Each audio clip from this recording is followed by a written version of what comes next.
What's up, everybody? It is Broken Havoc here on the Broken Havoc podcast, here to review Monday Night Raw from August 9th, 2021, coming to us from Orlando, Florida, at the Amway Center, of course, the former home of the WWE Thunderdome. What are my overall thoughts on this show? I mean, not really much has changed from last week. I mean, this show was horrible. This show was dreadful.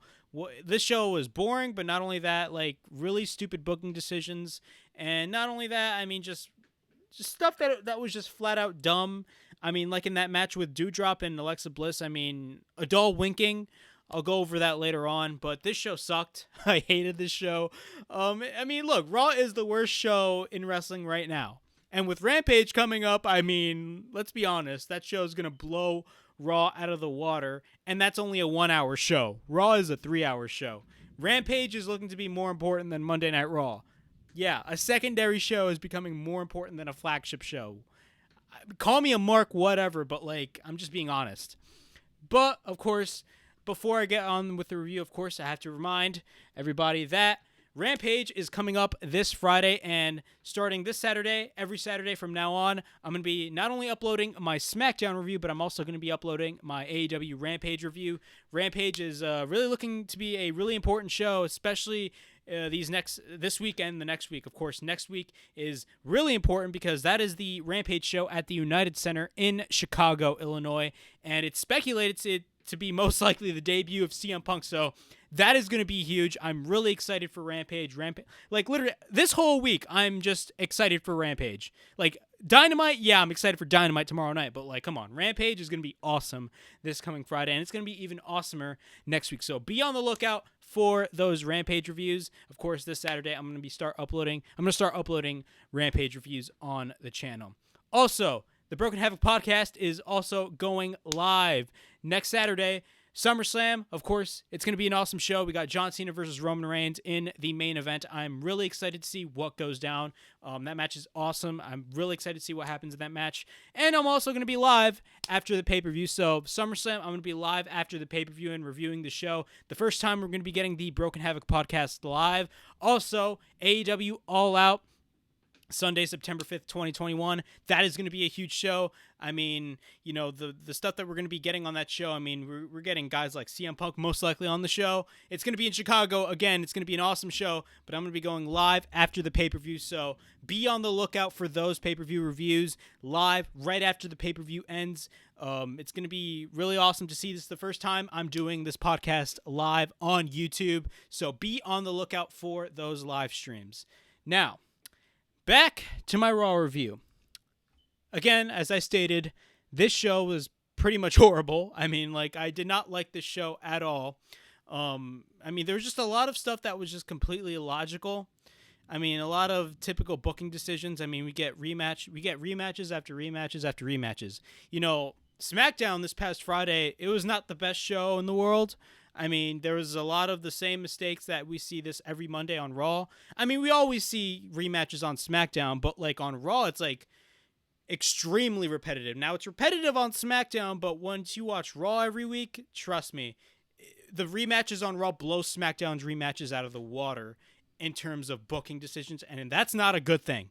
I mean, this show sucked 100. I was about to say 100%.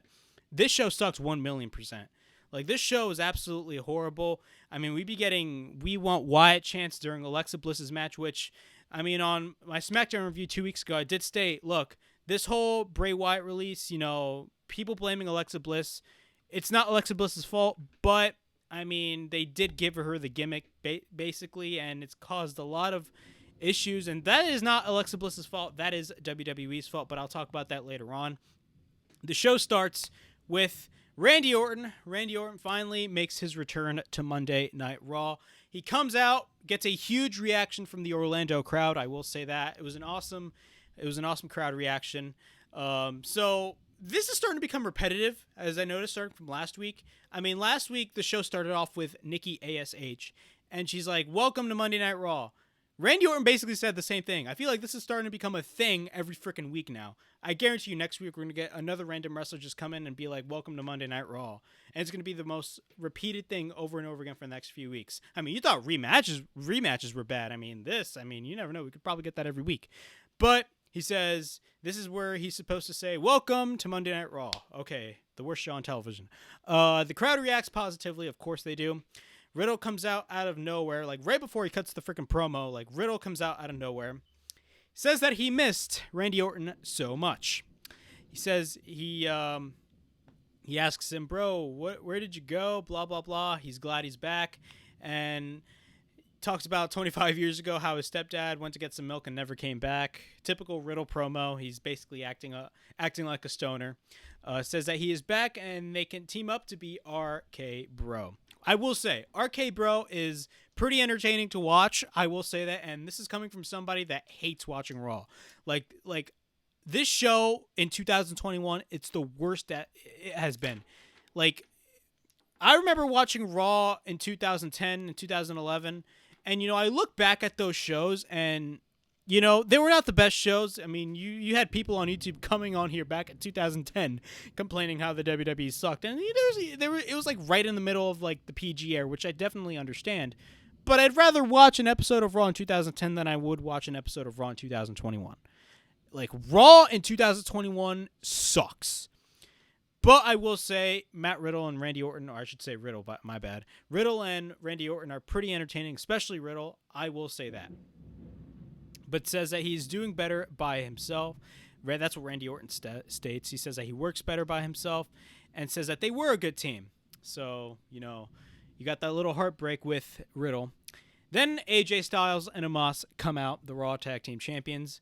They proceed to make fun of Riddle. He says it's embarrassing and says that it's a little too sweet and holds up the hand gesture. And then I hear background noise from the crowd doing those too sweet whoop whoop chants, which I will say that was awesome. I liked that. I loved how he made that little Bullet Club reference right there. But after that, he tells Riddle that he thinks that Orton is going to be his friend and says that it's silly. Says that it's Randy Orton. He says that he thought that Omos breaking his scooter was going to break him. Watch. He said never in a million years he would think Riddle would be broken with a broken heart. And says Randy has a big ego. Says the only thing bigger than his ego, that Randy replies, the only thing bigger than his ego is that jackass being Omos. Then asks AJ if he could fight him. Orton says that he accepts. Then says that he's going to beat him with the 3 explosive letters in sports entertainment. RKO. Every time when Randy Orton comes out, he always says a promo like this. Then he proceeds to attack AJ. Omos, after that, is surrounded by Riddle and Orton. Orton is about to go for the RKO, but Omos basically catches Orton, but Orton proceeds to escape. And then while Omos faces Orton, who's in the outside, Riddle, after that, tries to RKO Omos, but after that, basically makes him look dumb and eventually gets chokeslammed by Omos. Orton, after that, leaves Riddle, and the segment ends. What are my thoughts on this segment? This is a segment that, I will say it was not that bad. I mean, for Raw standards, it's okay. But, last week we had Nikki Ash open the show, which I did not like whatsoever. I'm sorry. I don't like Nikki Ash. Like, I don't like her gimmick. I like Nikki Cross. Like, she's a good wrestler, but I do not like the gimmick. I think the gimmick is extremely cheesy. I'm sorry. That's just my opinion. I'm not a big fan of the gimmick, but, this whole segment was okay. This whole RKBro thing, I really enjoy. It's pretty entertaining to watch, in my opinion. But, AJ and Omos, the tag team champions, it's starting to get repetitive a little bit. I'm not, AJ Styles shouldn't be in the tag team division. I don't even know if there is a tag team division on Raw, to be honest. Bro, the main roster, their tag team division is garbage. I'm sorry. I don't care what anybody says. The tag team scene on the main roster is horrible. If you want a real tag team division, go watch Wednesday nights on TNT. The Young Bucks are the tag team champions there, and you got the best tag teams in the world on AEW. On Raw and SmackDown, you got the Usos as the SmackDown tag team champions, but, let's be honest. especially on Raw, I mean, the tag team scene on Raw is horrible. Same as SmackDown, but SmackDown is kind of an exception, and I give SmackDown a little bit of a pass because of the Usos. The Usos are by far one of the best tag teams in this modern era of wrestling, in my opinion.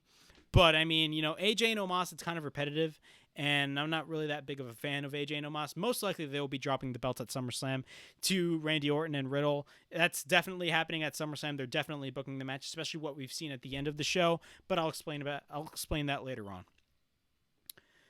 We got Baron Corbin. Yes, Baron Corbin is on Raw, even though he is a SmackDown guy. So the interviewer, I forgot his name. Quite frankly, I don't care what the interviewer's name is, but he talks about, he asks Baron Corbin about the Brand-to-Brand Invitational. First off, they haven't mentioned the Brand-to-Brand Invitational in how many months now? Like months. The Brand-to-Brand Invitational is irrelevant. Why do I say that? The reason why I say that is because, number one, if they were taking this whole Brand-to-Brand Invitational, it's basically the wild card rule, just in a different name. If they were taking this whole concept seriously, they would have mentioned it every single week.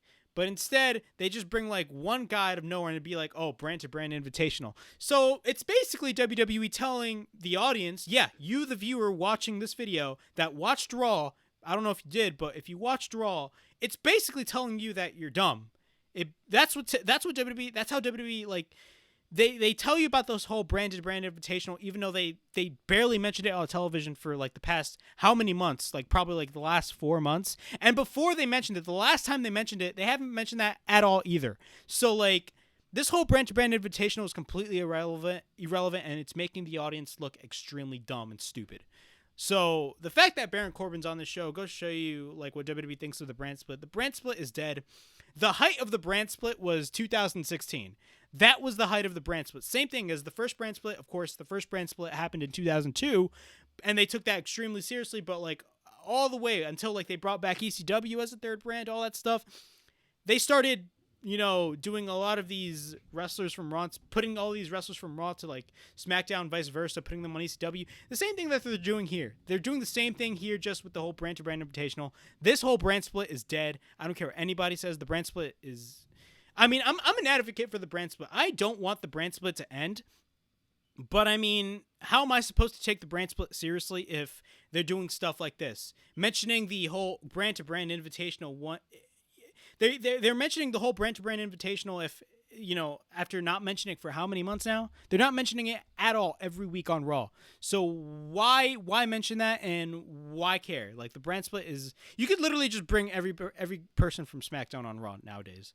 Like, this is not logic. WWE does not use logic at all, and this whole Brand-to-Brand Invitational is really dumb. But back to the whole Baron Corbin interview. Says that he needs the money. Says that everything is gone. Says his wife took the kids, and says this weekend he was in the truck, and says that he was offered money by Jinder Mahal if he beats Drew McIntyre. Okay, so you have Baron Corbin, who's a SmackDown guy, now going to Raw and basically just asking money. This whole thing with Baron Corbin, I mean, I don't know what they're doing with Baron Corbin. Apparently, WWE traded a couple months ago Happy Corbin. That was a trademark. I don't know. They're probably going to be renaming him Happy Corbin. I'm going to be straight up. But, I mean, this whole thing with Baron Corbin, why is he on Raw? First off, I mean, it makes no sense why he is on Raw, because he's a SmackDown guy. Again, the brand split is irrelevant once you do moves like this. Look, this whole thing is going to be an excuse for everybody, like, from SmackDown. Like, remember when remember when they announced the wild card rule 2 years ago? Like, the whole wild card rule, like, they broke the rules, like, a lot. They said, like, like 4 people from Raw can go to SmackDown and vice versa. But instead, they had, like, 10 people from SmackDown go to Raw and, like, 20 guys from Raw go to SmackDown. Like, what kind of logic is that? They break their own rules. I mean, yes, I know it's wrestling, but, like, bro, you're making the audience look stupid. You're insulting their intelligence. Like, this whole Brand-to-Brand Invitational makes absolutely no sense. Drew's in Gorilla says that Jinder and his goons are scared of Drew McIntyre. He asks the crowd if he should feel any sympathy for Corbin. and says that Corbin is a terrible human being. He talks about the backstory of his sword. The sword is about his mother now, and talks about the backstory of the sword on his mother and all that stuff. I will say, I was never a big fan of Drew's stories, but this story in particular, I mean, was not bad. I actually really enjoyed this whole backstory on the sword. And, talking about, Drew's mother and how he's, she's close with him and he's close with her, all that stuff. I will say that was an awesome line by McIntyre, and, says that Karma's a bitch after. This whole backstory, look, again, I was never a big fan of Drew's stories because it was starting to become repetitive on Raw. But this story in particular was not bad because it was talking about, Drew's mother and all that stuff. I like how he acknowledges that. That was great to see. I will say that was not a bad promo by Drew McIntyre. So we got Baron Corbin versus Drew McIntyre. The match starts. Corbin misses a right. McIntyre works on Corbin into the corner, takes down Corbin. He sends Corbin into the corner. McIntyre proceeds to hit a suplex. We've got a cover and a near fall. McIntyre sends Corbin to the outside. McIntyre hits a couple chops on Corbin on the outside. Corbin proceeds to hit a right hand, takes McIntyre to the apron, and then takes McIntyre back in the ring. Corbin hits a knee, sends McIntyre to the outside. McIntyre catches Corbin after that, then throws Corbin on the barricade from a belly to belly. Once we're back from commercial break, Corbin is on the top. Same as McIntyre, Corbin hits a superplex after that from the top. Then we get a cover and a near fall. Corbin with repeated rights on McIntyre into the corner, sends him to the other corner, then a Glasgow kiss by McIntyre. McIntyre with a series of clotheslines, throws Corbin, then McIntyre proceeds to hit a neck breaker. McIntyre is about to give him the Claymore kick after that, but Corbin is begging for McIntyre not to Claymore him. Then McIntyre proceeds to get the mic. Says that he's starting to feel bad for him. No, he says that Corbin is pathetic, but he's starting to feel bad for him. He asks how much money he needs to get a bed, and a shower, and food, all that stuff. Corbin says, $100,000. Yeah. McIntyre says, what? Like, he reacts like, what the hell did this guy just say? $100,000? And then, he says, why not $200,000? And then $300,000. And then all of a sudden he does 3, 2, 1, hits a Claymore kick, pins Baron Corbin, and wins the match. Overall thoughts on this match? This match did not need to happen whatsoever. Again, Baron Corbin, who is a SmackDown guy via the Brand-to-Brand Invitational, makes no sense, considering the fact that you're not mentioning that on a weekly basis. If you were taking this whole Brand-to-Brand Invitational seriously, you would have mentioned it every frickin' week, but you don't because you guys do not focus on logic. That's what the WWE does not focus on logic at all. But this match was, it was okay. I didn't care about this match at all. Then after that, Jinder Mahal, Veer, and Shanky come out. McIntyre brings out his sword. I was about to say his sword. What? He was about to bring back he brought out his sword.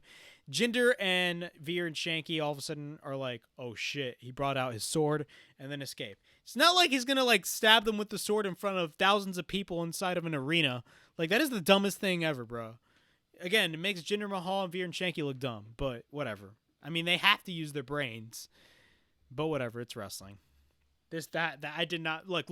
Drew McIntyre versus Jinder Mahal, I do not care about. I remember there was rumors early this year that, that McIntyre was going to be facing Jinder Mahal at SummerSlam for the WWE title, which nobody would absolutely care about at all. That would have been terrible. But thankfully, this is a non-title match, so good on them for not booking a freaking title match between these two guys. Because look, Drew McIntyre is awesome, but Jinder Mahal, nah, get out of here. But, they're having a match at SummerSlam, which I don't really care about. That match I am not invested in at all. Look, the only 3 matches that I'm excited for SummerSlam is Edge versus Seth Rollins, Bianca Belair versus Sasha Banks, and John Cena versus Roman Reigns. Bobby Lashley versus Bill Goldberg, I do not care about that match considering the fact that I know that match will end in 3 freaking minutes. But whatever. Randy Orton and Riddle are backstage. He asks Orton if he can still be friends, and he asks Orton if can he at least be by his side on his match against AJ Styles. Orton says that he can be serious, but then Orton, He's like, yeah, bro, all that stuff. That's what Riddle replies with. But then Orton says, do not call me bro. And then the segment ends. So there's a lot of tension going on when it comes to Riddle and Randy Orton. Randy Orton wants to be on his own. Great. Again, I said last week that Rematch of Mania was on its full swing. Apparently, it's still in its full swing on this show. We got Jeff Hardy versus Karrion Kross. Of course, Jeff Hardy comes back. He makes his return after a 2-week hiatus. A 2-week hiatus because he was diagnosed with COVID-19. Thankfully, he's tested negative, so he's back. So that's great to see Jeff Hardy back. But let's talk about this booking. Jeff Hardy versus Karrion Kross. We've seen this 3 weeks ago on Raw. 3 weeks ago. We've seen this match 3 freaking weeks ago. And that was Karrion Kross' debut, in which he lost in 2 minutes to Jeff Hardy. And then, of course, the next 2 weeks we got Keith Lee versus Karrion Kross, in which came out as 50-50 booking and made both Keith Lee and Karrion Kross just look bad. And now we got Jeff Hardy versus Karrion Kross. Now, my original assumption for this match was the fact that, we were going to be getting Kross to lose in this match, which it would be an absolutely terrible decision if they made Kross lose, considering the fact that that was the original plan for 2 weeks ago on Raw when Karrion Kross went up against Keith Lee in that first match. So originally, Keith Lee was originally a replacement for Jeff Hardy. Now, could you imagine if we had a rematch with Jeff Hardy and Karrion Kross, if we actually had it, and Kross lost again 2 weeks in a row? We'd be getting Jeff Hardy versus Karrion Kross last week, and we probably would have gotten it again this week. I mean, I know we got it this week, but we probably would have gotten, if Jeff Hardy never went on hiatus because of reasons. But I mean, if Keith Lee was never the replacement, we would probably be seeing Karrion Kross going up against Jeff Hardy 4 weeks in a row on Raw. I mean, dude, that would have been terrible. But we got Jeff Hardy versus Karrion Kross for the second time, in which I don't know why they do that.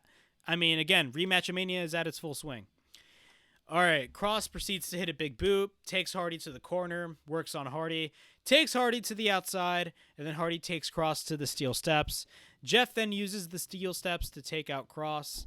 Hardy hits a side Russian leg sweep. Hardy goes to the top. Kross takes out Hardy from the top. Both exchange shots back from commercial break. We get a right hand by Hardy. Then we get an atomic drop kick, and a splash on Kross by Jeff Hardy. We get a cover and a near fall.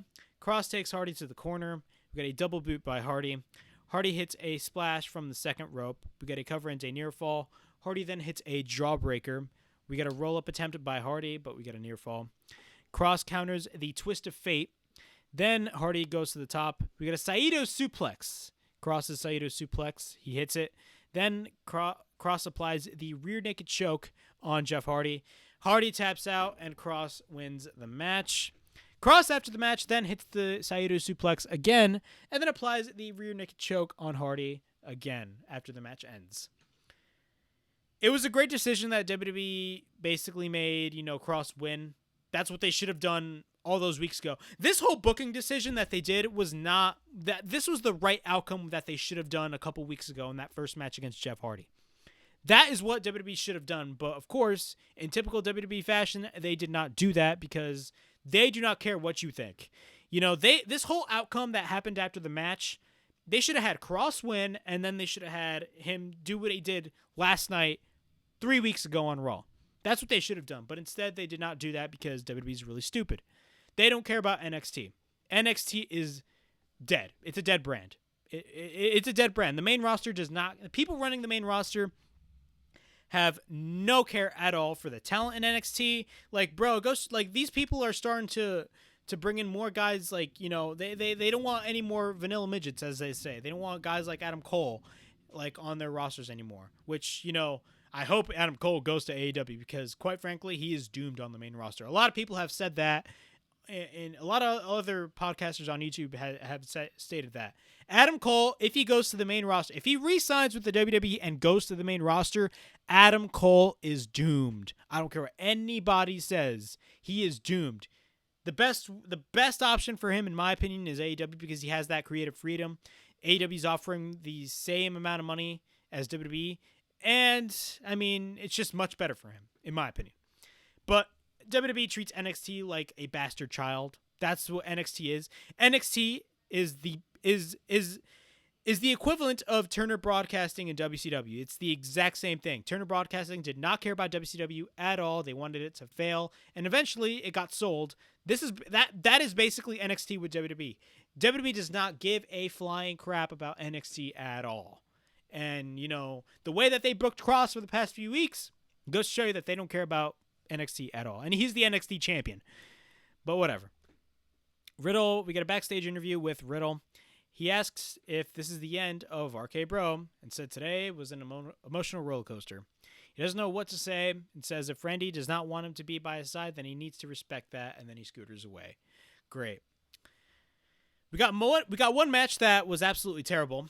Alexa Bliss versus Doudrop. So before this match even starts, Bliss takes Lily, which is her freaking doll, and puts it on top of the ring post.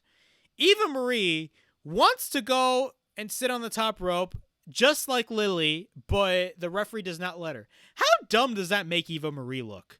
I mean, first off, Eva Marie can't wrestle, and, like, number two, it's bad acting. Look, I'm sorry. Eva Marie, she sucks. She sucks, okay? She sucks. So, the match starts. We get repeated rights and kicks by Bliss. Bliss crawls. Bliss tries to apply a sleeper hold on Doudrop, a.k.a. Piper Niven. Doudrop takes her down. We get a senton attempt by Doudrop, but she misses. Bliss hits a crossbody. Then we get a cover and a 1 count. After that, Bliss leaves the ring and goes to Eva. And get this, Eva Marie tries to slap her like that. Like, bro, Alexa Bliss was like way far away from her, and then Eva Marie just tried to slap her from far away. What kind of logic is that? That is really stupid.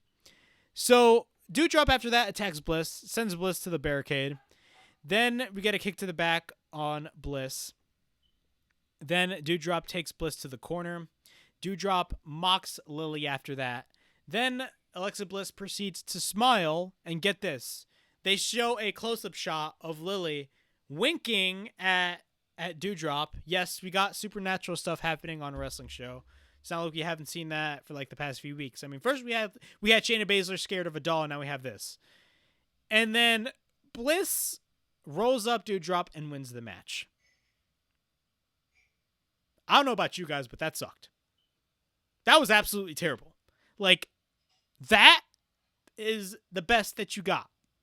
Really? Oh yeah, on top of that, you had "We Want Wyatt" chants. The fans were chanting "We Want Wyatt" during this match. They were basically hijacking this match. The fans see through their bullshit. They see through WWE's bullshit. Like, I don't know about you, but this sucked, man. This was garbage. How do you have a freaking doll winking? And that's the result of Doudrop losing a match. If that is not any reason as to why the show is horrible, I don't know what is. Like, I've been a wrestling fan for 10 years now. And I've never seen such stupidity in a show like I've seen in this show. Like, bruh, this is fucking stupid. What? Oh my god. Whatever, man. I mean, I heard reports that Bray Wyatt, before he got released, he was originally slated to make his return on this show. Yeah, he was originally supposed to return on this show, bro. This is crazy. This is crazy. And the fact that they're still banking on Bray Wyatt's creation after they fired him is a damn shame. It's a damn shame. And this is not Alexa Bliss's fault. Yes, she is using the gimmick, but this is not Alexa Bliss's fault. This is WWE's fault. They are completely making money off of Bray Wyatt's creation after they fired him. So they're basically like, yeah, we'll fire you, but we will still make money off of you even though you're fired. That is fucked up. I don't know about you guys, but that's fucked up. Like, are you serious right now? And we got dolls winking on a wrestling show. Dolls winking on a wrestling show, bro. I mean, I know that wrestling can be over the top and stuff, but like, it's 2021. People are not going to fly for this stuff. And you wonder why Raw ratings are going downhill. It's because of stuff like this. What kind of logic is that? Like, seriously, what kind of logic is that? There's no logic whatsoever in this show, and it's a damn shame. And you wonder why I am excited for this Friday for Rampage. Never mind tomorrow night. I'm excited for tomorrow night for Dynamite. But you wonder why I'm excited for Rampage? Is that it's because Rampage is a secondary show, and they're treating that secondary show just as important as Dynamite. Yes, I know that WWE, Raw, it's WWE's flagship show. But is it the A show? No, SmackDown is the A show because it's on Fox. But, like, Raw has been on the air for over 25 years, almost 30. And it's gone downhill to a point where, like, it just wants, like, could you imagine showing a fan that hasn't watched WWE in ages? Like, for example, like, if you showed a fan that watched, WWE from the Ruthless Aggression era or the Attitude era, and you showed them this, and they'll be like, what the hell was that? They will instantly react like, what the hell did I just watch? A doll winking? That is lame. I'm sorry. That is lame. Absolutely lame. I don't care what anybody says. This was garbage. The match sucked. The match absolutely sucked. All right, we got The Miz and Morrison backstage. The Miz says that he cannot stand Damien Priest. Sheamus comes in, says that he can't stand silly hair and the silly catchphrases. Morrison is about to spray him, but doesn't. So, yeah, that's the best that John Morrison got. So, like, John Morrison, instead of about to, like, throw fists at Sheamus, he's gonna spray Sheamus with water? Really? Oh, my God, bro. And then Sheamus says that if Morrison does not get the job done, he's about to get the dress. Okay, great. You know what the best thing about this show was? Like, besides RKBro, which I will admit, I enjoyed. The freaking AEW Rampage commercial that we got during commercial break. I'm being straight up. That was the best thing on this show. Because it's reminding the people watching Raw, hey, tune in on Friday at 10 on TNT right after SmackDown because we got a new show coming up. And, next week, we're going to have our biggest signing ever. God, this show's terrible, man. This show sucks. Oh, God. All right, we got Sheamus, my bad, bro. Sheamus versus Ricochet. Ricochet's amazing. I just hate the way that they're booking Ricochet. I'm like, bro. Ricochet's best match in the WWE was his match against Adam Cole. That was an awesome ass match at TakeOver. That was like, again, I don't watch a lot of NXT, but like I've seen their match. Bruh, that spot where Ricochet hit that springboard moonsault and Adam Cole then hit the super kick as a counter. Damn, that was a mark out moment. But like, I mean, Sheamus versus Ricochet. The match starts. We get a waist lock by Ricochet. Both lock up. We get a side headlock by Sheamus. Shoulder tackle by Sheamus. Hurricane Rana by Ricochet. Ricochet works on Sheamus with a couple chops. We get a slam by Sheamus. Right hand by Sheamus. Ricochet then, goes after Sheamus. Then Sheamus proceeds to pick up Ricochet. Sheamus misses the bro kick. Ricochet hits a missile drop kick. We got a crossbody by Ricochet on Sheamus on the table. Got a couple chops by Ricochet. Sheamus hits a backbreaker after that. We get repeated elbows by Ricochet. Sends Sheamus to the outside. We get right hand by Ricochet, but Ricochet sells the shot to the mask. So the mask is now a weapon, basically. Sheamus is on the top. Then Ricochet is on the top. Sheamus sends Ricochet out. Then Ricochet hits a moonsault, but lands on his feet. We get a Hurricane Rana from Ricochet from the top, which looked awesome. So after he lands on his feet when Sheamus pushed him out, Ricochet hit that freaking moonsault, and then all of a sudden he went back up and hit a Hurricane Rana on Sheamus. That was an awesome spot. I will say that. Then we get a springboard moonsault by Ricochet on Sheamus. We get a cover and a near fall. Ricochet picks up Sheamus. Sheamus misses and lands on the turnbuckle. Ricochet is on the top, then lands on the mask, so he's selling the mask. We get a bro kick by Sheamus and wins the match.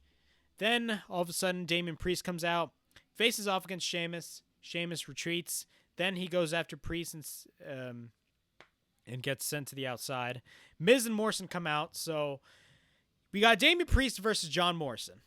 All right. The match starts. We got a takedown by Priest. Priest takes Morrison to the corner. Repeated rights by Priest. We got a Pele kick by Morrison. Sliding knee by Morrison. Repeated rights by Morrison. We got a kick by Priest. Clothesline by Priest.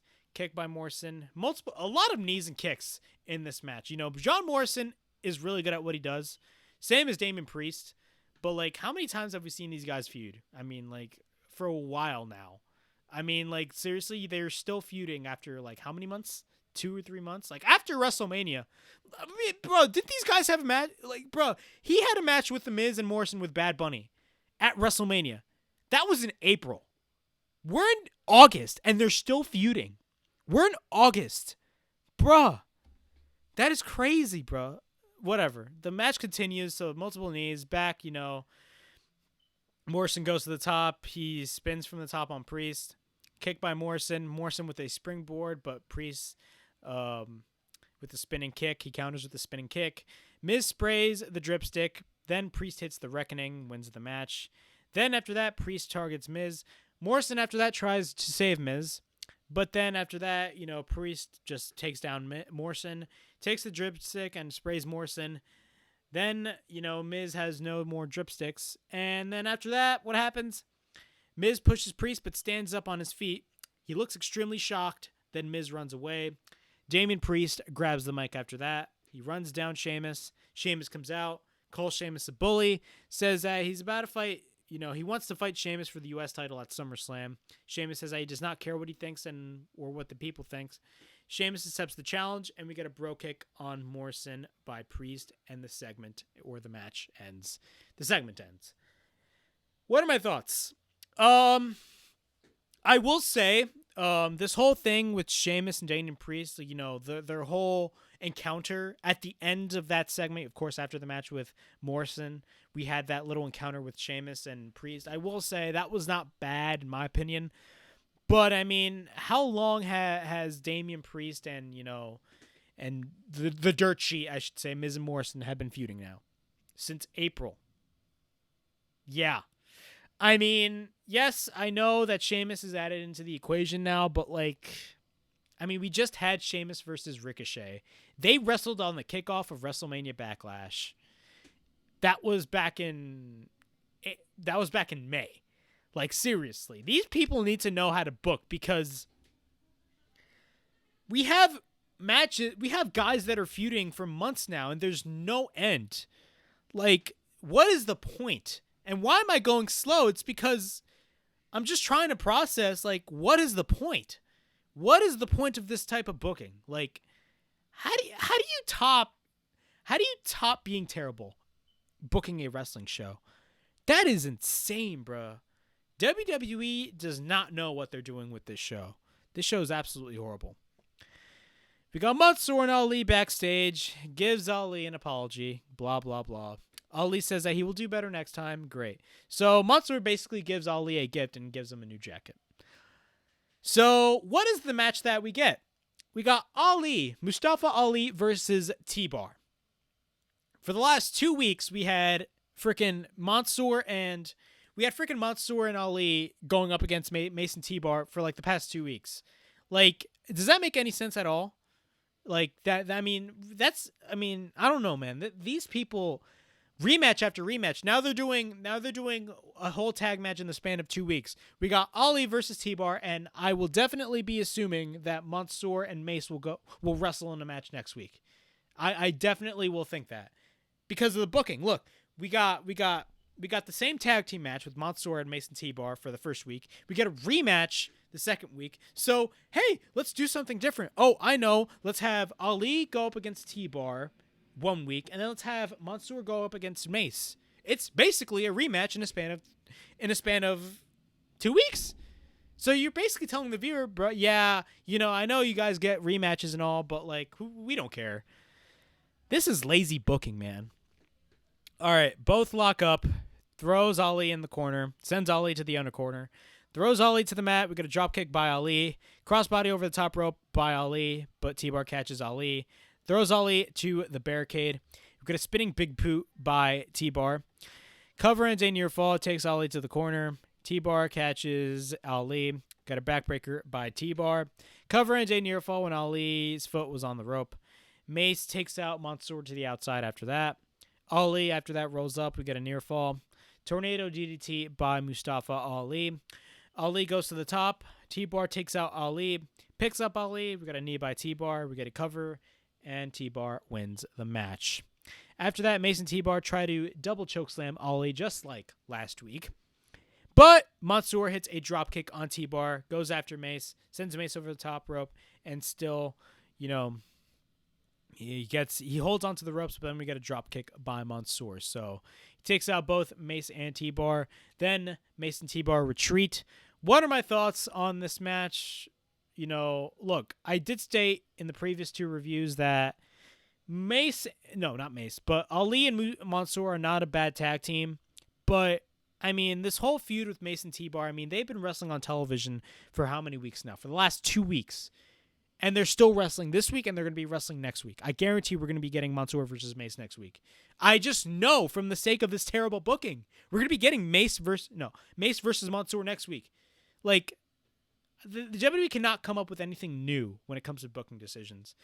Again, I state this on my Raw reviews every week. One of the reasons why I like AEW Dynamite so much, it's because not only that it's fun to watch, but you have different matchups every freaking week. You get the same damn matches every week on this show, so what is the point of watching? Whatever. We get Reggie backstage taking photo shoots. Then, all of a sudden, he gets rolled up by a random person, that being Akira Tozawa, dressed as somebody else. Then our Truth comes in. Both try to catch Reggie, but fail. Truth says that he is on Xbox mode, which, look, I hate these 24/7 segments, but R-Truth is funny as hell. I will say that. I will admit that. This show sucks, but R-Truth is funny as hell, bro. He makes me laugh. I will say, he makes me laugh. And the fact that they say he's on Xbox mode was the funniest shit ever. Omos and AJ Styles backstage, they get interviewed backstage, says that he does not care about that Randy Orton is back. Says that Orton made a big mistake and says that he's going to have to break Randy and put him in the sidelines. Great. We get a segment with the almighty WWE Champion, Bobby Lashley. MVP, of course, is on the microphone. He asks the fans to show respect to the WWE Champion, Bobby Lashley. Says last week the Almighty was gracious enough to have a blockbuster of a main event at SummerSlam. No, the blockbuster main event at SummerSlam is John Cena versus Roman Reigns, period. Says the announcement had some controversy. Says if Goldberg was looking for a fight, he would have raised his hands on Lashley. But then he cowardly speared Lashley. Says he lied, and he did it because he was threatening his son Gage. Says that he told Gage if he loves his father, and he would convince him that his father would not show up at SummerSlam, so he wouldn't take an ass-kicking. So he says that he has been slandered before, but if you slander him, you slander the Almighty. Says that he got x-rays to prove. Tells Goldberg that he shouldn't bring his son, and vice versa. Sends a message to Gage, and of course, I stated before, he basically tells Gage, hey, convince your father not to come to SummerSlam because he's going to take a huge ass-kicking. Then after that, Lashley sends a message to Goldberg and tells Goldberg for his son not to watch SummerSlam and says that SummerSlam, he is done. Okay. What are my thoughts on this segment? Look, MVP and Bobby Lashley are great. MVP especially. He's awesome on the microphone. That's why he's there, to basically fill in promos for Bobby Lashley. But let's be honest. Is anybody excited for this match? I know I'm not. Like, I'm not excited for Bobby Lashley versus Goldberg. Everybody knows that match is going to end after 3 minutes. That match is not going to last long at all. And, is Goldberg going over in that match? Most likely not. Like, I do not imagine Goldberg being a champion for a couple months. Like, I just don't. I don't. Lashley's going over regardless, so it's extremely predictable. I will be shocked if they put the belt on Goldberg. If they put the belt on Goldberg, I have no faith in WWE at all. Got a backstage interview with Ria Ripley. Talks about Nikki Ash. Says that she has a lot of guts. Says that she almost isn't good enough. And says that as a former Raw Women's Champion, she knows the balance between light and dark. Says no matter how much she believes in herself, she will not leave SummerSlam as the Raw Women's Champion. Great. Again, another match that we don't care about. And I predicted that we were going to be getting Rhea Ripley versus Nikki Ash last week on my Raw review. Did I not? I know. I mean, it's pretty obvious. I mean, this whole repetitive booking is ridiculous. We got Rhea Ripley versus Nikki Ash. Nikki cuts a promo about believing yourself before the match. I don't care. Nikki is selling the injuries from last week. I will say, last week her match with Charlotte Flair in that no-holds-barred match was not a bad match. I just hated the fact that it was 50-50 booking and it was a rematch. You know what I mean? Because we constantly get rematches on this freaking show, and it's annoying. But the match itself was not bad. But this match, we got a side headlock by Nikki. Rhea takes Nikki to the mat, takes Nikki to the turnbuckle. After that, continues to work on Nikki, sends Nikki to the corner. Nikki's on the outside. Rhea drops Nikki to the apron. Once we're back from commercial break, Rhea goes for repeated rights. Nikki's on the top. Rhea goes to the top, wants to suplex Nikki, but Nikki fights back. Ripley falls to the mat, but Charlotte, out of nowhere, attacks Nikki Ash and causes, in typical WWE fashion, a DQ. And then hits a natural selection on Rhea Ripley after that. What are my thoughts on this match? This match ended in a DQ, so do I really care? You basically Look, I stated this 2 weeks ago. You're giving away the triple threat match on the pay-per-view for free until... Now, granted, it's on Peacock. It's only $10 a month. But, you're basically giving one of your matches from your pay-per-view card in a span of 3 weeks. You got Charlotte versus Nikki Ash for 2 weeks straight, in which you had your recently crowned champion losing her first match as the champion, which makes the champion look irrelevant. And then you have her win back against Charlotte Flair the next week. So 50-50 booking, which is never good. And then you have Rhea Ripley versus Nikki Ash. I guarantee you we're going to be getting a rematch next week. We're getting Rhea Ripley versus Nikki Ash next week because of the fact that this is WWE and they love doing their rematches. I guarantee you we will be seeing Rhea Ripley go up against Nikki Ash next week on Raw. And then we got the match at the pay-per-view, which, let's be honest, nobody cares about. I do not care about the pay-per-view at all. I mean, I take that back. My words are getting extremely, mixed up. I don't care about the match at all. I take that back. I care about the pay-per-view. I just don't care about the match. I care about John Cena versus Roman Reigns. That match is going to be awesome. Edge versus Seth Rollins is going to be an amazing match. And Bianca Belair versus Sasha Banks. Look, that is the better of the two women's matches that are on that show. Sasha Banks versus Bianca Belair. It's going to be an awesome match. Why do I know this? Is because their match at WrestleMania was just balls to the wall awesome. I was there live watching Bianca Belair versus Sasha Banks. It was an awesome-ass match. And we're going to be getting it at SummerSlam, so I'm excited. The Raw side of things is garbage for SummerSlam. The whole Raw side of the SummerSlam card is garbage. The SmackDown side is really good, in my opinion. All right. After that, Charlotte Flair... we get a video package with Elias. It shows Elias burning his guitar and says, Elias is dead. Is this a character change for Elias? I do not know, but hey, we're going to have to see. We get a backstage interview with Charlotte Flair. Says that she watched those two tear each other apart. Says that she's not taking any chances and says that if they were on her level, they would know that someone is behind their back trying to attack them. Says nothing is stopping her from winning the Raw Women's Championship. Great. We get a backstage interview with Randy Orton. Says that he works alone and he will beat AJ Styles alone. So we got our main event of the evening. We got AJ Styles versus Randy Orton. How many times have we seen this match? We've seen this match at WrestleMania 35 2 years ago, which I attended, by the way. It was a great match. It was not the best match, but it was not a bad match. But, I mean, we got two great workers wrestling in the main event of Raw, so what the hell. We get a couple right hands by Orton. Works on Styles. We get an uppercut by Orton. Styles with a series of chops. We get an uppercut by Orton. Suplexes Styles on the top rope. Styles with repeated stomps. Styles goes outside the ring. Orton takes Styles headfirst to the announce table. Takes Styles to the apron. Orton faces off with Omos after that. But then Styles hits a baseball slide. We got a forearm over the top rope by Styles. Styles works on Orton after that. Both exchange shots. We get a kick by Styles. Orton fights back. Then we get a power slam by Randy Orton. We get a cover and a near fall. Orton hits a backbreaker. We get a cover and a near fall again. Takes Styles to the top. Styles proceeds to escape. Then he takes out Orton. Then AJ Styles applies the calf crusher after that. Orton takes Styles to the apron. Styles with the forearm. Orton counters back. Orton then hits a DDT. Orton is about to go for the RKO, but Omos saves AJ.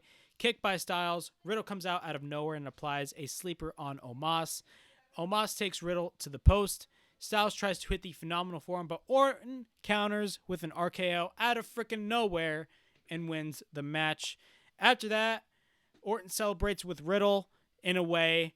Riddle wants a hug, but Orton tries to leave. Then Riddle takes Orton back and then proceeds to hug Orton. Then he raises Riddle's hand out of nowhere and then RKO's Riddle and then smiles after.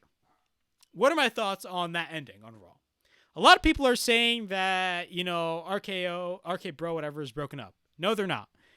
Randy Orton basically pulled a Stone Cold. He did a friendly RKO. Stone Cold Steve Austin always did those friendly stunners.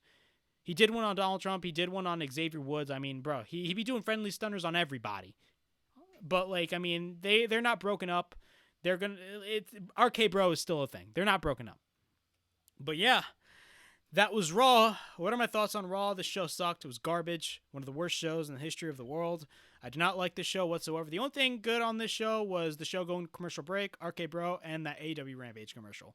Period. And I would say a little bit of R-Truth. But the rest of this show, booking-wise, garbage. This show is horrible. I do not like this show. This show is the worst it's ever been in the history of the show. I wish the show got better, but apparently it's not getting better anytime soon. But hey, it's WWE for you. So yeah, that was my Raw review from August 9th, 2021. Please like, subscribe, comment down below, push the bell for notifications. Follow me on social media on Instagram and Twitter. Make sure to go on my live streams and be on the lookout for my AEW Rampage reviews coming up starting every Saturday from this Saturday. And yeah, this is Broken Havoc from the Broken Havoc podcast. Signing out.